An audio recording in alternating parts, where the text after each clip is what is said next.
दोस्तों यहाँ पर तारामंडल के बारे में बताया जाता है। शो चलता है जिसका प्राइस मैंने आपको नीचे बताया, टिकट भी बताया, इसके अंदर होता है। तो मैं जा रही हूँ ये शो भी देखने के लिए और देखते हैं कैसा रहेगा। मैं फ़र्स्ट टाइम ऐसा शो देख रही हूँ। जो शो तारामंडल में होता है ना, मैंने आज के पहले कभी नहीं देखा है। और जो पटना का तारामंडल है वो फ़िलहाल 1 साल के लिए बंद है, तो मैं वहाँ भी नहीं देख सकती। इसका देखेंगे, अगर पूरा रिकॉर्ड हो पाएगा तो आपके साथ ज़रूर शेयर करेंगे। दोस्तों मैं तारामंडल के अंदर हूँ और पूरा का पूरा लेट चुकी हूँ। ये देखिए, ये जो शो है ना, लेट के देखा जाएगा और मैं कोशिश करूँगी कि रिकॉर्ड करूँ पूरा का पूरा। अभी देखते हैं कितना रिकॉर्ड हो पाएगा। और एसी है, मस्त मज़ा आ रहा है।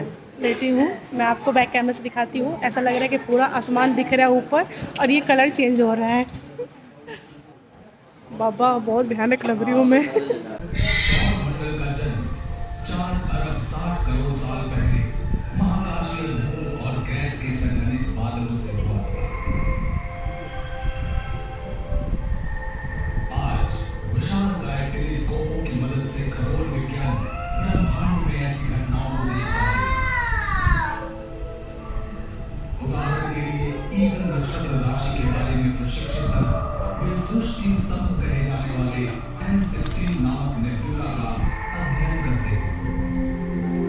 प्रलयंकर घटनाओं के क्रम में बने ये अनियमित आकार वाले बादल अपनी धूरी पर घूमते घूमते आकार ग्रहण करने लगे और चक्रीनुमा बन गए। अपने गुरुत्वाकर्षण के कारण इन मेघों के केंद्र में पदार्थ जमा होने लगे। पदार्थों का निरंतर विशाल होता आकार लगातार गर्म होते होते लाखों डिग्री तापमान तक पहुंच गया। हाइड्रोजन के इस विशाल आकार का तापमान जब बढ़ा, वह न्यूक्लियर बम की तरफ फटने को तैयार था। जब ये फटा, उसके कारण सोवियत फैल गया। केंद्र से शॉक वेग उत्पन्न हुआ, मेघपुंज पर अंदर से दबाव बढ़ा और सुपरनोवा विस्फोट या समीप सितारों के गुजरने जैसी दूसरी घटनाओं के कारण इस बादल का आकार बिगड़ गया। बादल के गैस अणु ठंडे हुए और छोटे कणों में संघनित होने लगे। पहले धातु और बाद में चट्टानें। ये छोटे कण आपस में टकराकर जुड़ने लगे और प्लैनेटिसिमल नामक विशाल आकार में बदल गए। लाखों वर्षों तक इन नए ग्रहों के लिए ये टकराना आम घटना थी। कारण था गुरुत्वाकर्षण। आकार जितना बढ़ा, गुरुत्वाकर्षण भी बढ़ा। परिणाम स्वरूप संरचनाएं तीव्र होकर आकार बढ़ा और ग्रहों का चयन हुआ। इन घटनाओं के निशान आज ग्रहों की सतह पर गर्तों यानी क्रेटर के रूप में दिखाई पड़ रहे हैं। हमें दिखने वाले ये क्रेटर महाकाश में घूमते उन पिंडों के अरबों वर्ष पहले आपस में टकराने का परिणाम है।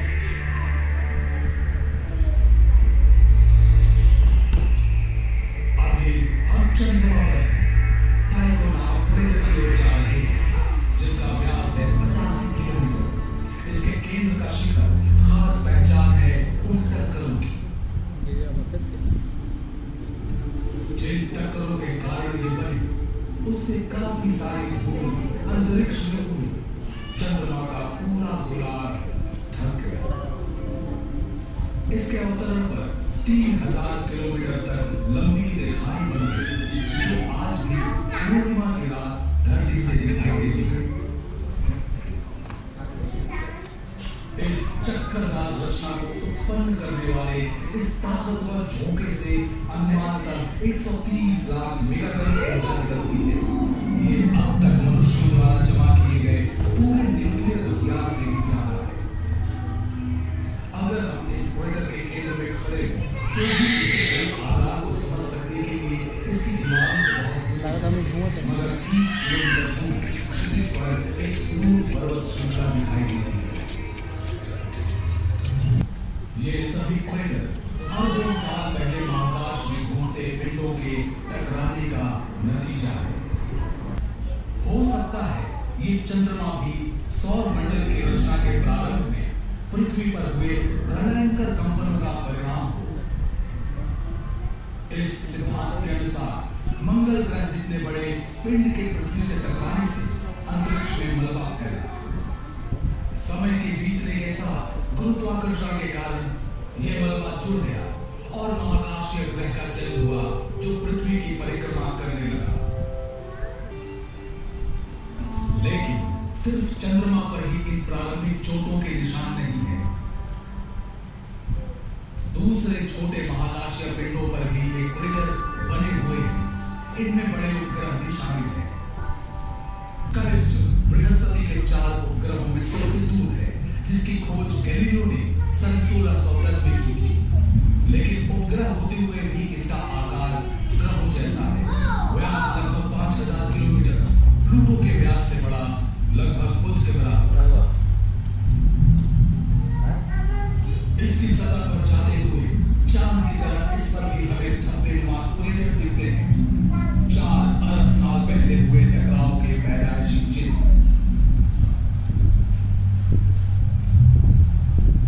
कहा जा सकता है सौर मंडल के किसी दूसरे पिंड में प्रति वर्ग किलोमीटर कैंसर जितने क्रेटर नहीं है।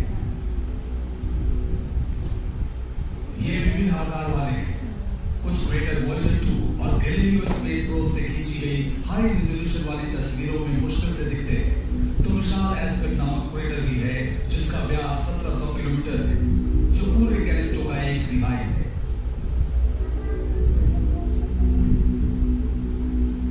इस विशाल उपग्रह की ऊंची नीची सतह पर साफ दिखता है जिबुल कटेरा। इसके 600 किलोमीटर के विस्तार को देखते हुए वैज्ञानिकों ने अंतरिक्ष में हुए उस महाविस्फोट का सहज अनुमान लगा लिया, जिसके कारण बृहस्पति के चारों ओर घूमने लगा कैलिस्टो। और ये है शनि का उपग्रह नीमस। महाकाश में घूमते किसी बड़े पिंड से टकराकर ये छिन्न भिन्न हो गया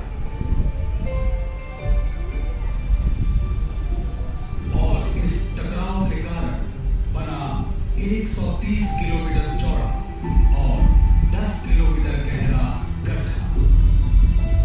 मंगल ग्रह के 2 चंद्रमाओं में से एक है फोकस, किसी शहर जितना बड़ा, अपने ग्रह का पृथ्वी परिधियों में चक्कर लगाता है। सुदूर भविष्य में कभी यह मंगल से टकराकर फिर से वैसे ही क्रेटर बना लेगा जैसे इसकी सतह पर पहले से विद्यमान है। फोकस पर ढेर सारे क्रेटर हैं, जो सिद्ध करता है कि सौर मंडल की रचना में इसकी सक्रिय भूमिका रही है। पहली बार इसे देखा गया मार्स एक्सप्रेस स्पेस प्रोग्राम द्वारा भेजी गई हैरतअंगेज तस्वीरों में।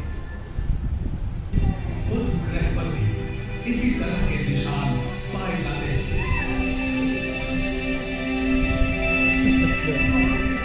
घने वातावरण की सुरक्षा में घिरे होने के बावजूद शुक्र ग्रह पर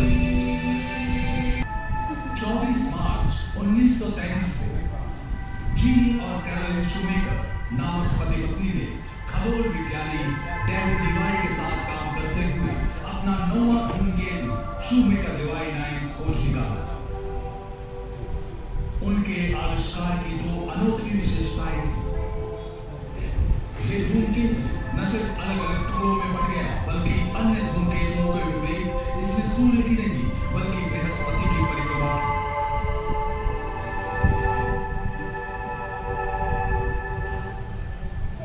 वैज्ञानिक इस निष्कर्ष पर पहुंचे कि ये धूमकेतु हाल ही में बृहस्पति के शक्तिशाली गुरुत्वाकर्षण क्षेत्र में आकर टूट गया और इसके ढेरों टुकड़े टकरा जाने के लिए अनियमित परिक्रमा पथ पे ग्रह की ओर बढ़ रहे हैं।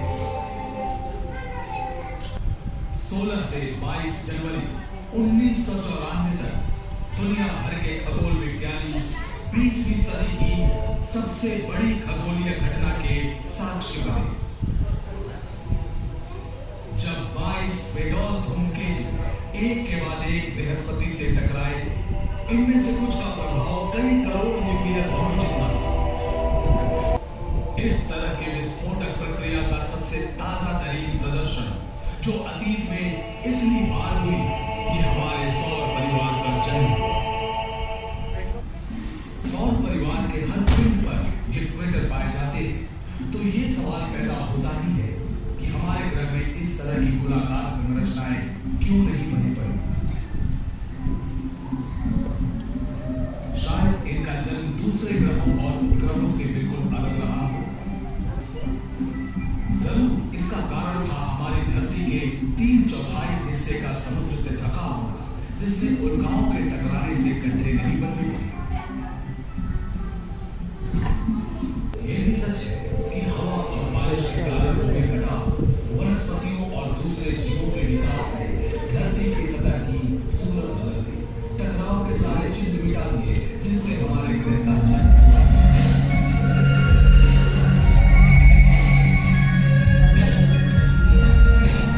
गंभीर भौगोलिक अध्ययन और सैटेलाइट फोटोग्राफी की मदद से हमारी पृथ्वी पर बहुत से वर्तमान क्रेटर्स का पता चला है।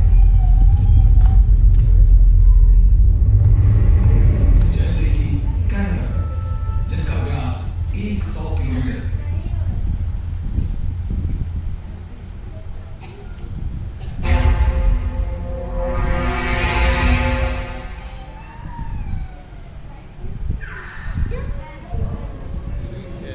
इस तरह की कुछ टक्करों से मानव प्रलय ही आ जाता था और कई तरह की प्रजातियां विलुप्त हो, जैसे कि 6.5 करोड़ साल पहले इसी कारण डायनासोर्स का नाम निशान मिट गया।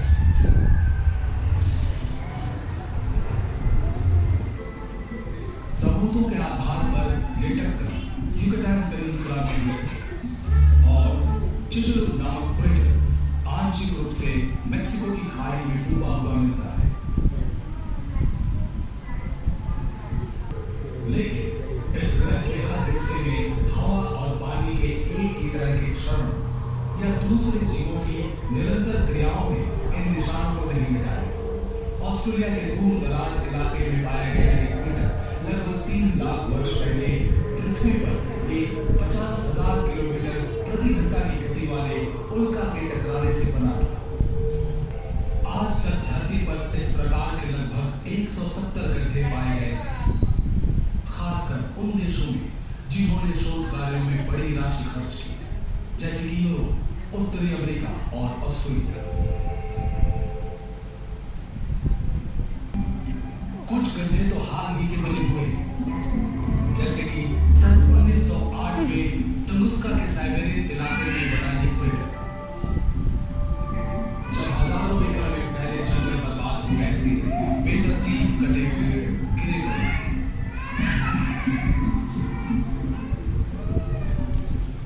स्पेन में भी हमें टक्करों से बनी हुई ऐसी संरचनाएं मिलती हैं, जैसे कि ज़रागोजा से 50 किलोमीटर दक्षिण एज़ोरा में।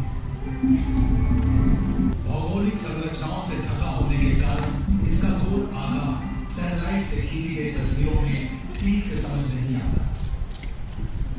लेकिन जब एक विशेष कोण से इस पर रोशनी गिरती है तो समय के चक्र में इसके लगभग मिलते जा रहे किनारे साफ समझ आते हैं। कणों के जुड़ने के सिद्धांत को पूरा वैज्ञानिक समुदाय बिना तर्क स्वीकार करता है। ये प्रक्रिया जिसमें हमारी पृथ्वी, चंद्रमा और हमारे इर्द गिर्द के सभी ग्रह उपग्रह शामिल हैं, हमें यह सोचने पर मजबूर करती है कि हमारा निवास ब्रह्मांड के सबसे खतरनाक इलाके में है। लेकिन सौर मंडल के विशाल ग्रहों उपग्रहों की रचना से आपस में टकरा जाने की संभावनाओं से लैस इन भटकते पिंडों की संख्या में नाटकीय रूप से कमी आई। बृहस्पति के साथ शूमेकर लेवाई 9 धूमकेतु के टक्कर जैसी प्रलयंकर घटनाएं अब रोज का खतरा न रहकर लाखों वर्षों में एक बार होने वाला हादसा बन गया। हमारी धरती हमारे लिए सुरक्षित है। इस बात का सबूत है कि 30 लाख वर्षों बाद भी मानव प्रजाति सकुशल है। उम्मीद है कि आने वाली कई सदियों तक हम महफूज रहेंगे इस धरती पर। दोस्तों पूरा का पूरा पटना साइंस सेंटर मैंने आपको दिखा दिया। अभी यहाँ पे एक पार्क है उस तरफ, तो मैं सोच रही हूँ कि पार्क भी कवर कर लूँ। पार्क ज़्यादा बड़ा नहीं है, पार्क छोटा ही है और काफ़ी बढ़िया है। तो आइए पार्क भी एंजॉय कर लेते हैं, फिर घर निकलेंगे क्योंकि इवनिंग हो चुका है। अभी 5:30 से ज़्यादा हो रहा है, 6 के आसपास हो रहा है। तो मैं फटाक से निकलूँगी यहाँ से। और पार्क ज़्यादा बड़ा नहीं है, बहुत ही छोटा है। मैं आपको बैक कैमरे से दिखाती हूँ।